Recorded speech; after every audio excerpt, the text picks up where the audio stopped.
ছাপানো প্রশ্নপত্র পড়েই যদি পরীক্ষা দিতে পারে তাহলে আর ক্লাস 1-এ শিখতে যাবে কি? প্রাথমিক স্তরে ভর্তিতে কোনো পরীক্ষা নয়, জাতীয় প্রাথমিক শিক্ষা সপ্তাহে প্রধানমন্ত্রী।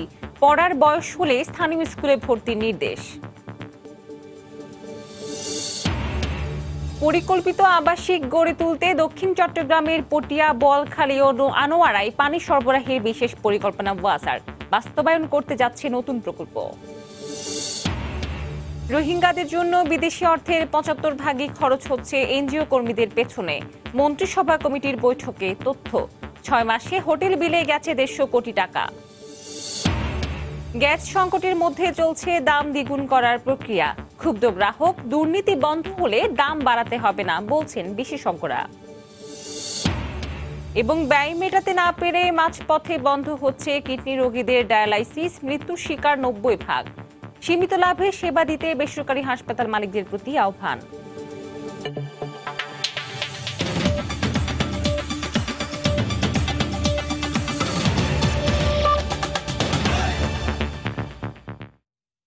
দেখছিলেন শিরোনাম। বাংলা সময়ের সঙ্গে আছি আমি মৌসুমী মৌ। প্রথম শ্রেণীতে ভর্তির ক্ষেত্রে পরীক্ষা পদ্ধতি বন্ধ করার নির্দেশনা দিয়ে প্রধানমন্ত্রী শেখ হাসিনা বলেছেন, স্কুলে ভর্তি হওয়া প্রত্যেক শিক্ষার্থীর অধিকার। প্রথম শ্রেণীতে ভর্তির বয়স হওয়ার সঙ্গে সঙ্গে স্থানীয় স্কুলে শিক্ষার্থীকে ভর্তি করাতে হবে। বঙ্গবন্ধু আন্তর্জাতিক সম্মেলন কেন্দ্রে গতকাল জাতীয় প্রাথমিক শিক্ষা সপ্তাহ উপলক্ষে আয়োজিত অনুষ্ঠানে বক্তব্য দেন তিনি। শিক্ষা নিয়ে অভিভাবকদের অসুস্থ প্রতিযোগিতা বন্ধেরও আহ্বান জানান প্রধানমন্ত্রী। পড়াশোনা কি সেটা বোঝার আগেই প্রতি বছর কোমলমতি শিশুদের ভর্তি নামক যুদ্ধে নামতে হয়, যা লেখাপড়া নিয়ে শিশুদের মনে ভীতি তৈরি করার পাশাপাশি বাধাগ্রস্ত করে তাদের মানসিক বিকাশকেও। তাই দেশের প্রাথমিক শিক্ষার মান উন্নত করতে এবং শিক্ষক ও অভিভাবকদের মধ্যে সচেতনতা তৈরি করতে প্রতি বছর পালিত হয় জাতীয় শিক্ষা সপ্তাহ। বুধবার বঙ্গবন্ধু আন্তর্জাতিক সম্মেলন কেন্দ্রে এই সপ্তাহের উদ্বোধন করেন প্রধানমন্ত্রী শেখ হাসিনা।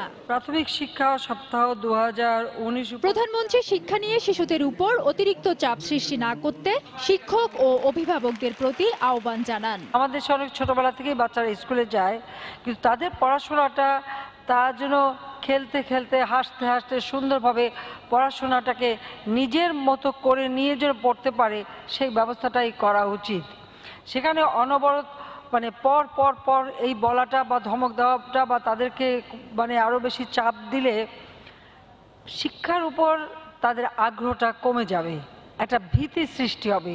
সেই ভীতিটা যাতে সৃষ্টি না হয় সেদিকে আমাদের শিক্ষক এবং অভিভাবক তাদেরকে আমি অনুরোধ করব।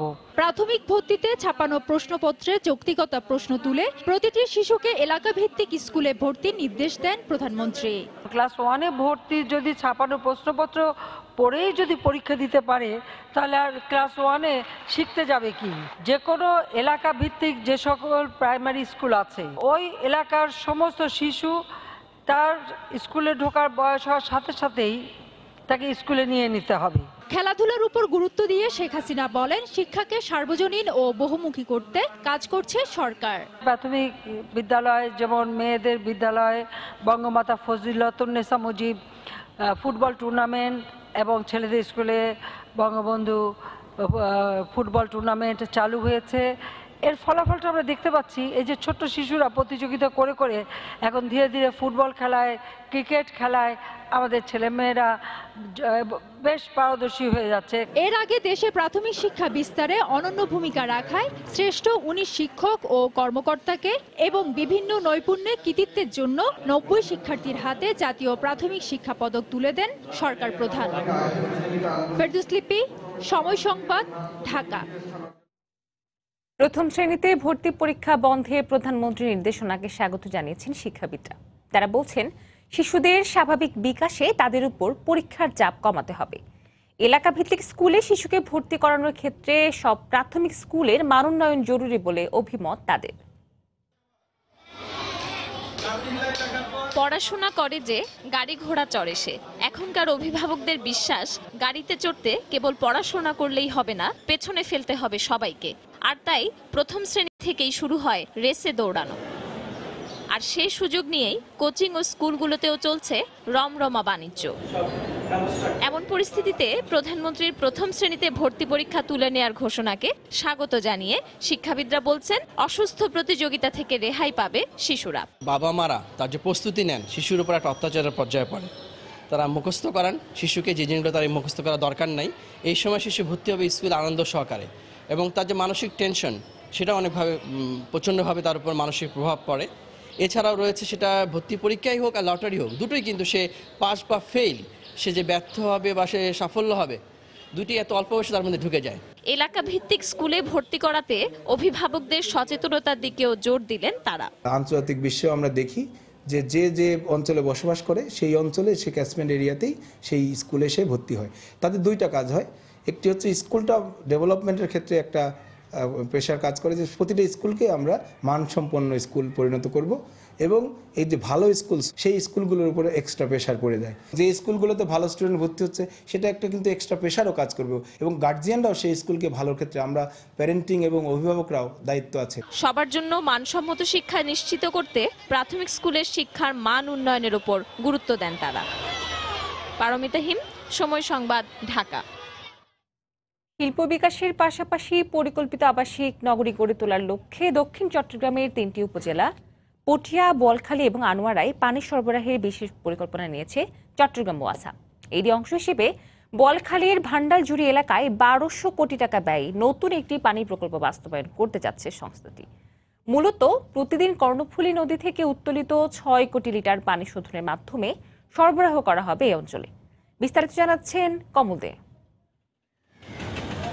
চট্টগ্রাম মহানগরীর খুব কাছাকাছি হওয়া সত্ত্বেও নানা সীমাবদ্ধতার কারণে কাঙ্ক্ষিত উন্নয়নের রোডম্যাপে ঢুকতে পারছে না দক্ষিণ চট্টগ্রামের বোয়ালখালী, পটিয়া এবং আনোয়ারা উপজেলা। অথচ নগরীকে সম্প্রসারণে এই 3টি উপজেলা বড় ধরনের ভূমিকা রাখতে পারে। কিন্তু শুধুমাত্র সুপেয় পানির অভাবে এখানে গড়ে উঠছে না মানসম্মত কোনো আবাসিক অবকাঠামো। এখানে 317টা প্লটের কোনো ব্যক্তি, কোনো প্লটের মালিক ঘর করতে পারতেছে না, শুধুমাত্র পানির জন্য, সুপেয় পানির জন্য। শুধু যে আবাসিকের সমস্যা রয়েছে তা নয়, শহরতলি হয়েও হচ্ছে না কাঙ্ক্ষিত শিল্পায়ন। এখানে বাধা পানি সংকট। মাত্র 7 থেকে 8টি শিল্প কারখানা রয়েছে এই এলাকায়। টেক্সটাইল মিল আছে, এগুলো কিন্তু সুপ্রিয় পানির অভাবে অনেক ক্ষতিগ্রস্ত হচ্ছে, বা যে ইন্ডাস্ট্রি করার যে একটা পরিকল্পনা আছে কিন্তু অনেকে এটা কিন্তু বাধাগ্রস্ত হচ্ছে শুধু পানীয় কারণে। এই অবস্থায় পানির সংকট নিরসনের পরিকল্পনা নিয়েছে চট্টগ্রাম ওয়াসা। 1200 কোটি টাকা খরচ করে কর্ণফুলী নদীর বোয়ালখালী অংশে স্থাপন করা হবে নতুন একটি পানি শোধনাগার। গত 2 বছর আগে প্রকল্পটি একনেকে অনুমোদন হওয়ার পর এখন চলছে ঠিকাদার নিয়োগের প্রক্রিয়া। আমরা একটা প্রকল্প নিয়েছি, যে প্রকল্প থেকে 6 কোটি লিটার ক্যাপাসিটির ট্রিটমেন্ট প্ল্যান্ট করছি ভান্ডারজুড়ি নামক একটা জায়গাতে। সেটা আমরা আশা করতেছি আগামী 3 বছরের মধ্যে শেষ হয়ে যাবে, পাইপলাইন সহ। তবে দীর্ঘমেয়াদী যাচাই বাছাই কিংবা পরিকল্পিতভাবে পানি উত্তোলনের ব্যবস্থা না হলে ভবিষ্যতে এই প্রকল্প ভেস্তে যেতে পারে বলে শঙ্কা এই নদী গবেষকের। কর্ণফুলীর উপর যেসব প্রজেক্টগুলো নেওয়া হচ্ছে সবগুলি কিন্তু সমানভাবে প্রভাব পড়বে, এবং সেই প্রভাবের ক্ষেত্রে কর্ণফুলীকে পরিচ্ছন্ন রাখা, কর্ণফুলীকে দূষণমুক্ত রাখা একটা দায় হয়ে পড়বে। সাঙ্গুকেও এক্ষেত্রে ব্যবহার করা উচিত, কেন সাঙ্গুর উপরে এই প্রভাবগুলো কম আছে। 2022 সালের মধ্যে এই প্রকল্প থেকে পুরোদমে পানি সরবরাহ করা হবে বলে জানিয়েছে ওয়াসা কর্তৃপক্ষ। কমল দে, সময় সংবাদ, চট্টগ্রাম। বাংলার সময় আরও থাকছে।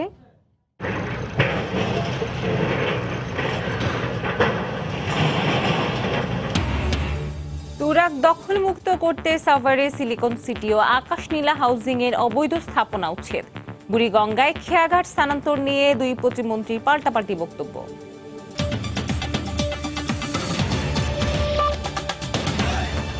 ভিগো ইলেকট্রিক কন্ডুইট পাইপ, থাকুন ভাবনাহীন, হ্যাসেল ফ্রি লাইফ। গ্যাস সংকটের মধ্যে দাম বাড়ানোর প্রক্রিয়ায় ক্ষুব্ধ সাধারণ গ্রাহকেরা। তারা মনে করেন আবাসিক সহ সব খাতে গ্যাসের দাম বাড়ালে বিরূপ প্রভাব পড়বে জনজীবনে। আর বিশেষজ্ঞরা মনে করেন গ্যাসের দাম না বাড়িয়ে বরং জ্বালানি খাতের অনিয়ম দুর্নীতি বন্ধের দিকে নজর দেওয়া উচিত। বেসরকারি চাকুরে ফিরোজা বেগমের 4 জনের সংসার। মহানগরীর এই ব্যয়বহুল জীবন আবারও গ্যাসের দাম বাড়ানো যেন তার জন্য মরার ওপর খাড়ার ঘা। এখন দাম করে 1440 টাকা, তো তো এটা হলে পরে আমরা কিভাবে চলবো? ঢাকা শহরে আমরা বাসা ভাড়া দিয়ে থাকি, বাচ্চা কাচ্চা লেখাপড়া শিখাই। জ্বালানি সংকট কাটাতে আমদানি করা হচ্ছে ব্যয়বহুল তরলকৃত প্রাকৃতিক গ্যাস এলএনজি।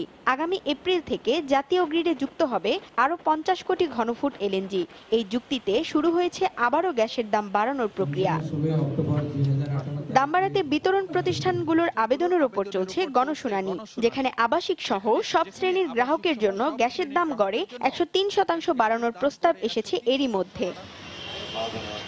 এই ব্যয় নির্বাহ সাধারণ মানুষের পক্ষে অনেকটাই দুষ্কর। বেতন বাড়াইতে হইবে, একটা ড্রাইভার কিভাবে চলবে? মালিক তখন গ্যাসের গাড়ি রাখবো না, তাইলে আমাদের কি উপায় হইব? গাড়ি ভাড়া বাড়বে, জিনিসপত্রের দাম বাড়বে, এটা তো আমাদের উপরে অনেক চাপ আসে না? এর জন্য আমার মনে হয় স্বাভাবিক থাকাই ভালো। গ্যাসের দাম, গ্যাসের মূল্য বাড়লে দরিদ্র মূল্য বাড়বে, বাড়ি ভাড়া বাড়বে, সবকিছু বাড়বে। আমরা দরিদ্র মানুষ, আমরা কোথায় যাব?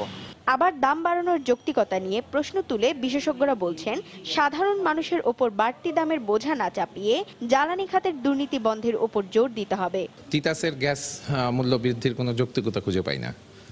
আর তিতাস সিস্টেমে তো ডেইলি আমার জানা মতে 200 মিলিয়ন গ্যাস চুরি হয়। তিতাস যে প্রপোজাল দিয়েছে সেটা ইমপ্লিমেন্টেড হলে আমাদের ইন্ডাস্ট্রিগুলি কম্পিটিটিভনেস হারাবে। সামগ্রিক জ্বালানি উন্নয়ন ব্যর্থতার কারণে আজ আমাদের এক্সপেন্সিভ বহু দামি এলএনজি আনতে হচ্ছে। সবশেষ 2017 সালের মার্চ মাসে গ্রাহক পর্যায়ে গ্যাসের দাম বাড়ানো হয়। পিঙ্কি আক্তার, সময় সংবাদ, ঢাকা। গ্যাসের দাম বাড়ানোর বিষয়ে বাংলাদেশ এনার্জি রেগুলেটরি কমিশনে গণশুনানি করতে কোনো বাধা নেই বলে আদেশ দিয়েছেন উচ্চ আদালত। এক রিট আবেদনের শুনানি শেষে বিচারপতি FRM নাজমুল হাসান ও বিচারপতি KM কামরুল কাদের এই আদেশ দেন। আগামী 31শে মার্চ এ বিষয়ে পরবর্তী আদেশের দিন ধার্য করেছেন উচ্চ আদালত।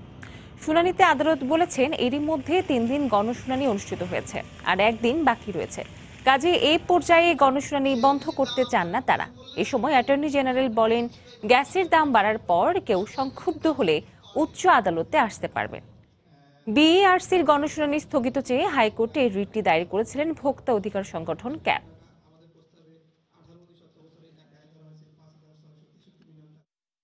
প্রস্তাবনায় তারা কোথাও কেন তারা দামটা বাড়াতে চাইছে সেটার কোনো যৌক্তিকতা ব্যাখ্যা করেনি। তারা $10 করে গ্যাস আমদানির কথা বলছেন। যেই পরিপ্রেক্ষিতে মাননীয় আদালত প্রশ্ন করেছেন যে যেখানে ভারত বাইরের থেকে $6 করে গ্যাস আমদানি করছে, সেখানে আমরা কেন $10 করছি, সেটার কোনো উত্তর বিআরসি কিংবা পেট্রোবাংলার পক্ষ থেকে মহামান্য আদালতের সামনে পেশ করা হয়নি। ফলে এই শুনানির পুরো প্রক্রিয়াটাই হচ্ছে বেআইনি। সিঙ্গাপুরের মাউন্ট এলিজাবেথ হাসপাতালে চিকিৎসাধীন আওয়ামী লীগের সাধারণ সম্পাদক, সড়ক পরিবহন সেতু মন্ত্রী ওবায়দুল কাদেরকে আইসিইউ থেকে কেবিনে স্থানান্তর করা হয়েছে। তার শারীরিক অবস্থার উন্নতি হয় তাকে কেবিনে স্থানান্তর করার সিদ্ধান্ত নেন চিকিৎসকরা। একই সঙ্গে তাকে নরম খাবার দেওয়ারও সিদ্ধান্ত হয়। আগামী সপ্তাহে সুবিধাজনক সময়ে ওবায়দুল কাদেরের বাইপাস সার্জারির প্রস্তুতি নেওয়া হচ্ছে বলে জানান সিঙ্গাপুরে তার চিকিৎসা সমন্বয়ক, বঙ্গবন্ধু শেখ মুজিব মেডিকেল বিশ্ববিদ্যালয়ের পরিচালক অধ্যাপক ডক্টর আবু নাসির রিজভী।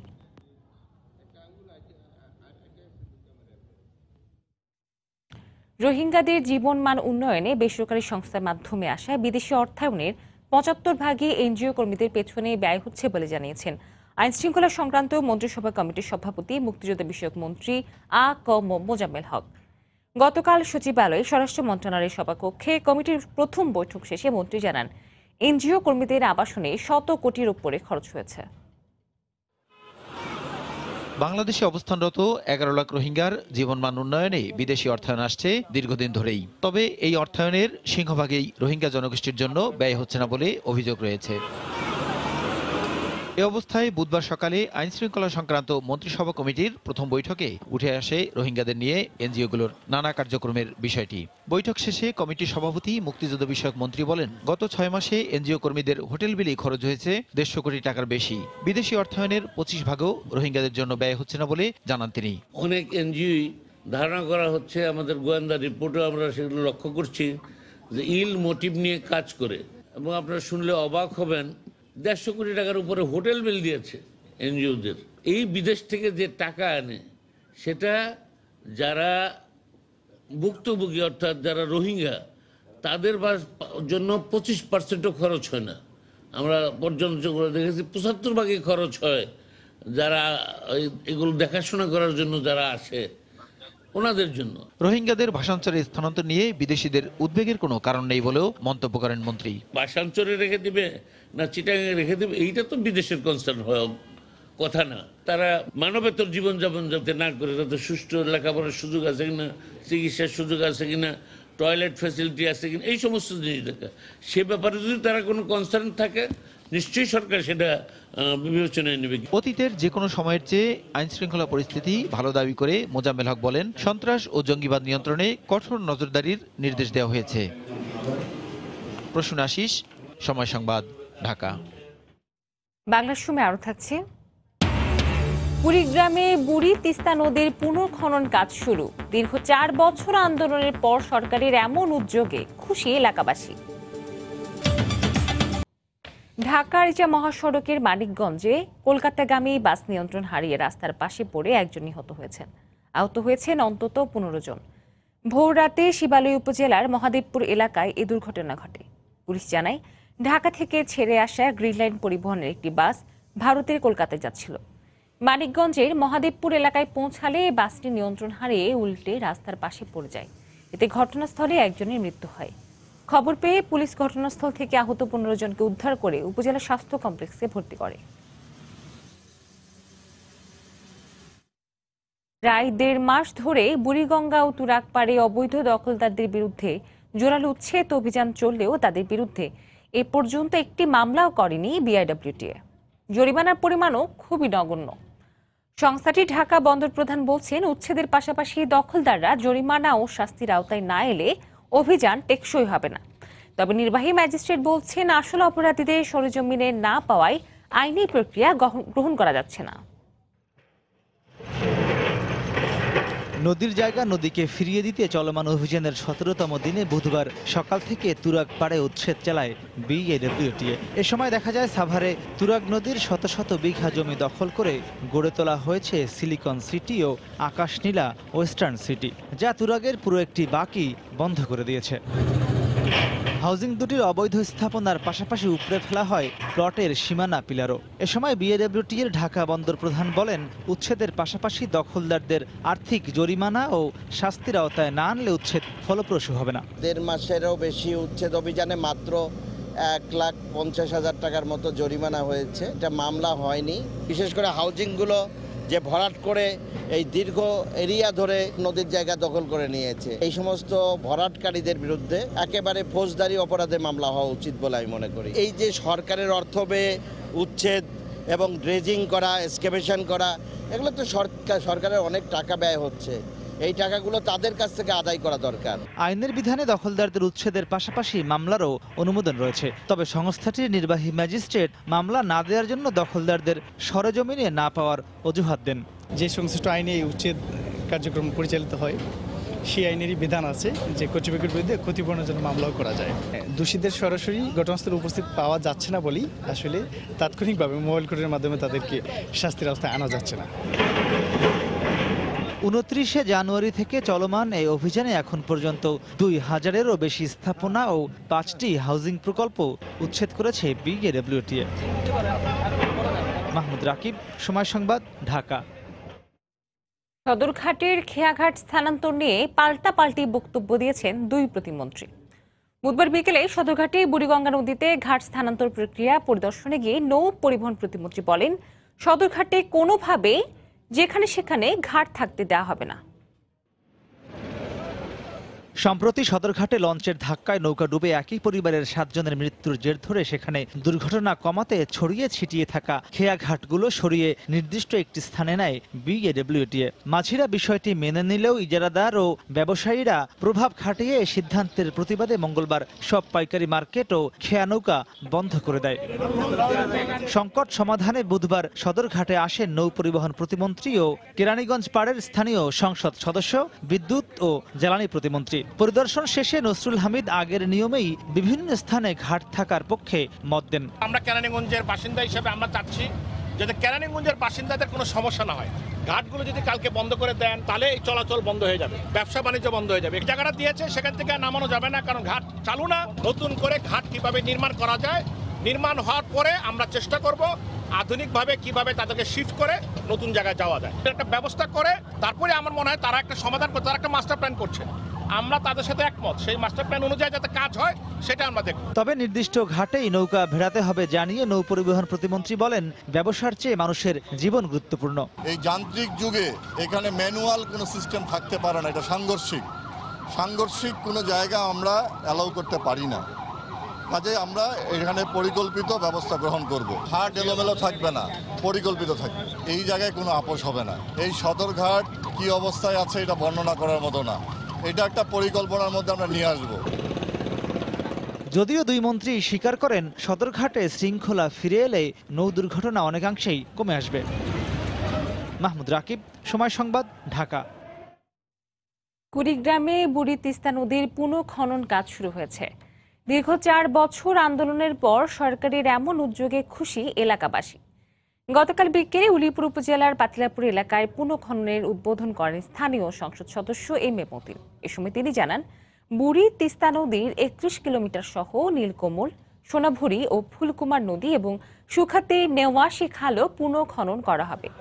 প্রকল্পটির ব্যয় ধরা হয়েছে 47 কোটি টাকা। আগামী 2020 সালের ডিসেম্বর মাসে প্রকল্পের কাজ শেষ হওয়ার কথা রয়েছে বলে জানিয়েছে প্রকল্প পরিচালক। এদিকে দীর্ঘ 4 বছর বুড়ি তিস্তা বাঁচাও আন্দোলনের পর পুনঃখননের কাজ শুরু হয় উচ্ছ্বসিত এলাকাবাসী।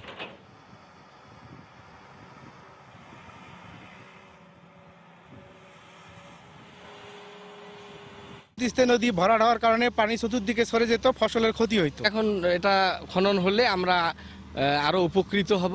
সবাই আন্দোলন করেছে দীর্ঘদিন থেকে। আমরা আশা করি যে এই খাল পুনঃখননের মধ্য দিয়ে নদীর পানি সারা বছরেই চলমান থাকবে এবং এই পানি থেকে উলিপুরবাসী বিভিন্নভাবে কৃষি, সেচ সহ মৎস্য এবং জীবন ধারণের বিভিন্ন উপকরণ এখান থেকে সংগ্রহ করতে পারবে। ডায়ালাইসিসের ব্যয় মেটাতে না পেরে 90% কিডনি রোগী মৃত্যুর শিকার হচ্ছে। বেসরকারি হাসপাতালে কিডনির ডায়ালাইসিস ব্যয় প্রকৃত খরচের দ্বিগুণ 3 গুণ হওয়ায় মাঝপথে চিকিৎসা বন্ধ হচ্ছে সিংহভাগে। সমস্যা সমাধানে হোম ডায়ালাইসিসের সুযোগ সৃষ্টি ও সীমিত লাভে ডায়ালাইসিস সেবা দিতে বেসরকারি হাসপাতাল মালিকদের প্রতি আহ্বান চিকিৎসকদের। আমিনুর রহমানের ছবিতে মুজাহিদ শুভ রিপোর্ট। জমি, দোকান ও সবশেষ স্বর্ণালংকার বিক্রি করে কেবল মৃত্যুকে পাহারা দিয়ে যাচ্ছেন ফরিদা বেগম। দীর্ঘদিন ডায়ালাইসিসের খরচ ও বেসরকারি হাসপাতালের আইসিইউ বাণিজ্যের খপ্পরে পড়ে শেষ হয়েছে 50 লাখের বেশি টাকা। স্বামীর কাঁধে ক্রমাগত ঋণের বোঝা বাড়তে থাকায় আশঙ্কা এখন ফরিদার মনেও। সবসময় তো টাকা পয়সা থাকে না, ওর কাছে মানে ধান নিতে হয়, জমি জমা বিক্রি করা লাগছে, তাও টাকা কোলায় নাই। সরকারি হাসপাতালেই সপ্তাহে ডায়ালাইসিস ও আনুষঙ্গিক ব্যয় অন্তত 10,000 টাকা। হাসপাতাল ভেদে বেসরকারিতে এই ব্যয় 30 থেকে 40,000 টাকা পর্যন্ত। বেসরকারি সেবা কেন্দ্রগুলো প্রকৃত খরচের কয়েক গুণ মুনাফা করায় পথে নামতে বাধ্য হচ্ছে লাখো পরিবার। আমার বোন গার্মেন্টসে চাকরি করে, চিকিৎসার টাকা দেওয়া অনেক কষ্ট হয়। একেবারে শত গরিব হইল, একেবারে সর্বনিম্ন 40,000 টাকার নিচে কোনোদিন একটা ডায়ালিসিসের রোগী সপ্তাহে 2 দিন ডায়ালিসিস করতে পারে না। স্বাস্থ্য খাতে যে দুর্নীতি হচ্ছে, এই দুর্নীতি বন্ধ করতে পারলে মফস্বল পর্যায়েও ডায়ালিসিস সেবা দেওয়া সম্ভব।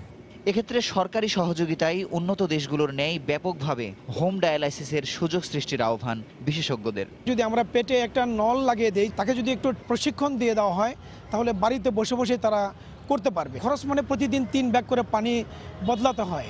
এই পানিটা যদি সরকার থেকে কোনোভাবে ব্যবস্থা করা যায়, তাহলে কিন্তু 90% যারা চিকিৎসা পাচ্ছে না তাদের কিন্তু বেশিরভাগই তাদের এই চিকিৎসার আওতায় আনা যেতে পারে।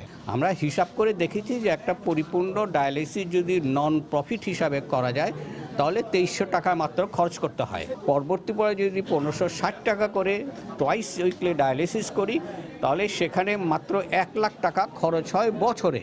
কিন্তু প্রফিটেবল সেন্টার নেয় 5 থেকে 6 লক্ষ টাকা। ব্যয় কমানো সহ প্রতিটি জেলায় কিডনি রোগের সেবা ছড়িয়ে দিতে সরকার কাজ করছে বলে জানান জাতীয় কিডনি ইনস্টিটিউটের পরিচালক। যদি সদিচ্ছা থাকে মানুষকে সেবা দেওয়ার, প্রাইভেট হসপিটালগুলোর ডায়ালাইসিসের সেবার মান বাড়িয়ে এবং তাদের এই কস্ট যেটা এটা কমিয়ে আনা উচিত। ডায়ালাইসিস প্রয়োজন এমন রোগীদের মাত্র 20% চিকিৎসা নিতে পারেন। এদের মধ্যে আবার 60 থেকে 80% অর্থের অভাবে মাঝপথে ডায়ালাইসিস বন্ধ করতে বাধ্য হন। তাই সরকারের সহযোগিতার পাশাপাশি বেসরকারি হাসপাতালের ডায়ালাইসিস ব্যয় নাগালের মধ্যে নিয়ে আসার পরামর্শ বিশেষজ্ঞ চিকিৎসকদের। মুজাহিদ শুভ, সময় সংবাদ, ঢাকা। রংপুর মেডিকেল কলেজ হাসপাতালে রোগীর মৃত্যুকে কেন্দ্র করে স্বজনদের হাতে লাঞ্ছিতের প্রতিবাদে কর্মবিরতি পালন করছেন ইন্টার্ন চিকিৎসকেরা। হাসপাতাল কর্তৃপক্ষ জানায়, মঙ্গলবার মেডিকেলের হৃদরোগ বিভাগে চিকিৎসাধীন অবস্থায় রহিমা বেগম নামে এক বৃদ্ধার মৃত্যু হয়। এই সময় স্বজনেরা উত্তেজিত হয়ে ইন্টার্ন চিকিৎসকদের লাঞ্ছিত করে তাদের কক্ষে ভাঙচুর চালায়। এই ঘটনার প্রতিবাদে অনির্দিষ্টকালের জন্য কর্মবিরতির ঘোষণা দেয় ইন্টার্ন চিকিৎসকেরা। লাঞ্ছনাকারীদের শাস্তি সহ 5 দফা দাবিতে হাসপাতালের পরিচালকের কাছে স্মারকলিপি দেন তারা। চট্টগ্রামে শতাধিক চোরাই মোবাইল সেট সহ 2 জনকে গ্রেফতার করা হয়েছে। চোরাই কাজে ব্যবহৃত নানা সরঞ্জাম উদ্ধার করা হয় তখন। পুলিশ জানায়, গতকাল নগরের স্টেশন রোড এলাকায় অভিযান চালিয়ে জাহাঙ্গীর নামের চোর চক্রের এক সদস্যকে আটক করা হয়। পরে তার দেয়া তথ্যানুযায়ী অভিযান চালিয়ে জানে আলম নামে আরেকজনকে আটক করা হয়। পরে জানে আলমের বাসায় তল্লাশি চালিয়ে 145টি মোবাইল সেট সহ বিপুল পরিমাণ চোরাই মালামাল জব্দ করেছে। তাদের বিরুদ্ধে কোতোয়ালি থানায় একটি মামলা দায়ের করা হয়েছে। উপজেলা নির্বাচনে চতুর্থ পঞ্চম দফায় 10 উপজেলায় ইলেকট্রনিক ভোটিং মেশিন ইভিএম পদ্ধতিতে ভোট গ্রহণ করা হবে বলে জানিয়েছেন প্রধান নির্বাচন কমিশনার KM নুরুল হুদা।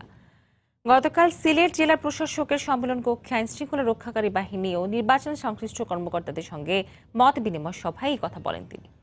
এই সময় প্রধান নির্বাচন কমিশনার বলেন, বড় একটি রাজনৈতিক দল উপজেলা নির্বাচনে অংশ না নেয় ভোটার উপস্থিতি কম ছিল। চতুর্থ এবং পঞ্চম পর্যায় থেকে শুরু করতে পারবো উপজেলা নির্বাচনে। এর আগেরগুলোতে পারবো না, কারণ তখন বিধি তৈরি হয়নি। তফসিল ঘোষণার আগে বিধি তৈরি করতে হয়। মোট 10টা উপজেলা পরিষদ নির্বাচনে ইভিএম ব্যবহার করব। তো সেগুলো প্রাধান্য দেবো যেখানে সদর উপজেলা আছে সেখানে। তার কারণ ওখানে একটু যোগাযোগ ব্যবস্থা ভালো, প্রাথমিক পর্যায়ে মানুষের সাথে পরিস্থিতি করার জন্য এটাই করতে হবে। বড় একটি দল নির্বাচনে বয়কট করেছেন। আমার ধারণা সে কারণে নির্বাচনের ব্যাপারে তাদের ভোটার আসেনি এবং সেভাবে নির্বাচনটা ওইভাবে প্রতিদ্বন্দ্বিতাপূর্ণ হয়নি। উপজেলা নির্বাচনকে ঘিরে নির্বাচন কমিশন যাতে প্রশ্নবিদ্ধ না হয় সে বিষয়ে মাঠ পর্যায়ে কর্মকর্তাদের সতর্ক থাকার নির্দেশ দিয়েছেন নির্বাচন কমিশনার কবিতা খানম। গতকাল চট্টগ্রাম সার্কিট হাউসে উপজেলা নির্বাচন নিয়ে আয়োজিত আইনশৃঙ্খলা বিষয়ক মত বিনিময় সভায় তিনি এই কথা বলেন। রিটার্নিং অফিসার কিছু কিছু উপজেলায় নির্বাচন কমিশন সচিবালয়ের জেলা কর্মকর্তা যারা জেলায় কর্মরত আছেন তাদের মাধ্যমে পরিচালিত হচ্ছে। এই উপজেলা নির্বাচন কোনো ধরনের বিশৃঙ্খলার কারণে কোনো রকম প্রশ্নের সৃষ্টি না করে। নেত্রকোনায় স্ত্রী হত্যা মামলায় স্বামীর মৃত্যুদণ্ডাদেশ দিয়েছেন আদালত। গতকাল জেলা ও দায়রা জজ আদালতের বিচারক KM রাশিদুজ্জামান রাজা এই আদেশ দেন। জানা যায়, 2009 সালের 1 সেপ্টেম্বর রাতে স্বামী ফারুক মিয়া স্ত্রী লাভলিকে শ্বাসরোধ করে হত্যা করে। এই ঘটনায় নিহতের বাবা বাদী হয়ে পূর্বধলা থানায় 5 জনকে আসামি করে একটি হত্যা মামলা দায়ের করেন। দীর্ঘ বিচারিক প্রক্রিয়া শেষে গতকাল এই মামলার রায় দেন বিচারক। রায়ে স্বামী ফারুককে মৃত্যুদণ্ড এবং দোষী প্রমাণ না হওয়ায় অপর 4 জনকে বেকসুর খালাস দেন আদালত।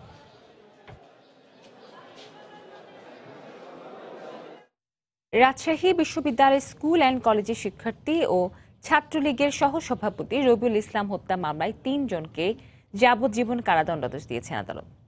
গতকাল রাজশাহী দ্রুত বিচার ট্রাইব্যুনালের বিচারক অনুপ কুমার এই আদেশ দেন।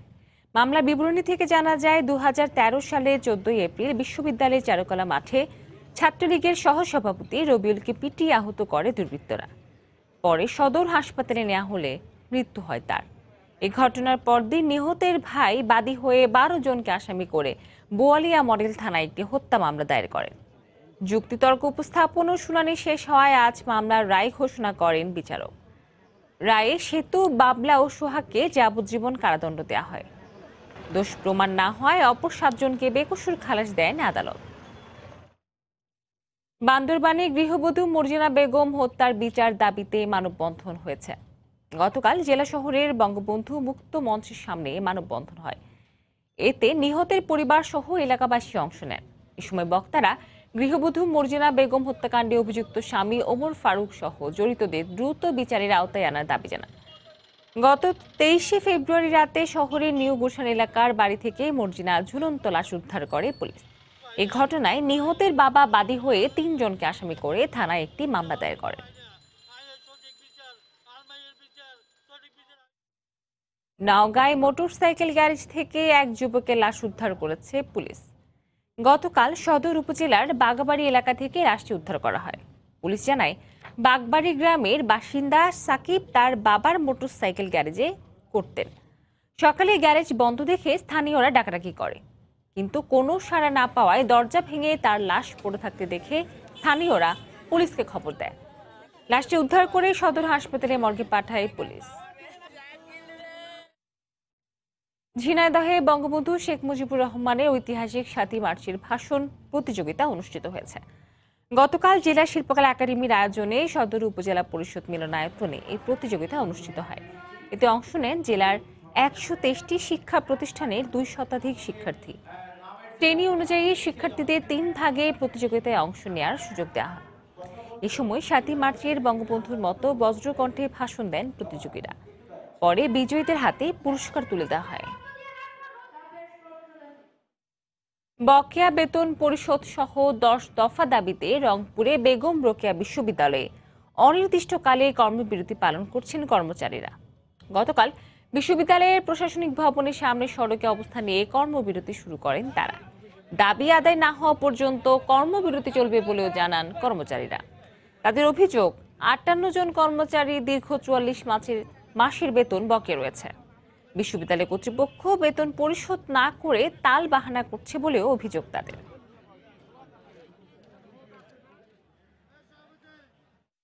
আমাদের দাবি বাস্তবায়ন না হওয়া পর্যন্ত আমাদের এই কর্মসূচি চলতে থাকবে। এটা 44 মাসের বকেয়া বেতন, অর্থাৎ 13 সালের পর থেকে ধরেন যে 16 সাল পর্যন্ত 44 মাস আমরা এই বকেয়াটা পাবো আর কি। দাবি হলো আমাদের নীতিমালা, 58 জনের বকেয়া, আবার হইলো পেনশন নীতিমালা, মিথ্যা মামলা, হয়রানি। ফসলের ন্যায্য নিশ্চিত করা সহ 9 দফা দাবিতে দেশের বিভিন্ন স্থানে মানববন্ধন ও বিক্ষোভ হয়েছে। বরিশাল টাউন হলের সামনে মানববন্ধনের আয়োজন করে কৃষক ও ক্ষেত মজুর সংগ্রাম পরিষদ। এতে ব্যানার, ফেস্টুন সহ শতাধিক নারী পুরুষ অংশ নেন। পরে সেখান থেকে একটি মিছিল বের করা হয়। মিছিলটি নগরীর গুরুত্বপূর্ণ সড়ক প্রদক্ষিণ করে। গাইবান্ধায় 9 দফা দাবিতে মিছিল বের করেন বাম সংগঠনের নেতাকর্মীরা। মিছিল শেষে পৌর পার্কের শহীদ মিনারে সংক্ষিপ্ত সমাবেশের আয়োজন করা হয়। এ সময় কৃষকের উৎপাদিত ফসলের ন্যায্য মূল্য নিশ্চিত করার দাবি জানান বক্তারা। পঞ্চগড়ে রেলের জমিতে অবৈধভাবে নির্মাণ করা সীমানার প্রাচীর উচ্ছেদ করেছে রেল কর্তৃপক্ষ। গতকাল লালমনিরহাট ডিভিশনে কমান্ডিং মিজানুর রহমানের নেতৃত্বে রেল স্টেশনের কাছে অভিযান পরিচালিত হয়। এ সময় অবৈধভাবে দখল হওয়া রেলের 85 শতক জমি উদ্ধার করা হয়। উচ্ছেদ করা হয় সীমানার প্রাচীরও। পর্যায়ক্রমে রেলের অন্যান্য দখল করা জমি উদ্ধার করা হবে বলেও নিশ্চিত করেছে রেল কর্তৃপক্ষ। নাটোরের লালপুরে শালেশ্বর উচ্চ বিদ্যালয়ের প্রধান শিক্ষককে অপহরণের পর মুক্তিপণ আদায়ের প্রতিবাদে মানববন্ধন করা হয়েছে। গতকাল বিদ্যালয়ের সামনে কর্মসূচি পালিত হয়। এতে বিশ্ববিদ্যালয়ের শিক্ষক, শিক্ষার্থী সহ এলাকার বিভিন্ন শ্রেণী পেশার মানুষ অংশ নেন। পরে সংবাদ সম্মেলন করে অভিযুক্তদের গ্রেফতার করে শাস্তির দাবি জানান বক্তারা। গত 6 মার্চ শালেশ্বর উচ্চ বিদ্যালয়ের প্রধান শিক্ষককে অপহরণ করে 20,000 টাকা মুক্তিপণ আদায় করে দুর্বৃত্তরা।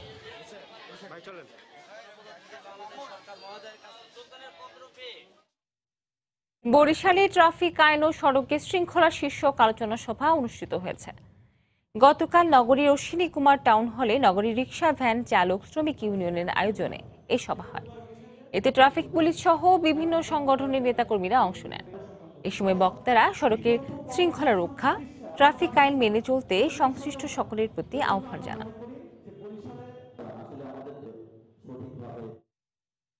হিলি স্থলবন্দর দিয়ে আমদানি রফতানি বাণিজ্য কার্যক্রম সহ সকল বাণিজ্যিক কার্যক্রম কম্পিউটারাইজড পদ্ধতিতে করার লক্ষ্যে অটোমেটেড সিস্টেম চালু করার বিষয়ে মত বিনিময় সভা অনুষ্ঠিত হয়েছে।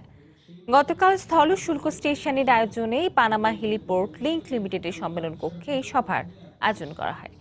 এতে বন্দরের আমদানি রফতানিকারক ও C&F এজেন্টরা অংশ নেন। বক্তারা বলেন, আমদানি রফতানি কার্যক্রম ও কাস্টমসের সব কার্যক্রম অটোমেটেড সিস্টেমের আওতায় আনলে গতিশীলতা বেড়ে যাবে, পাশাপাশি কম লাগবে সময়ও।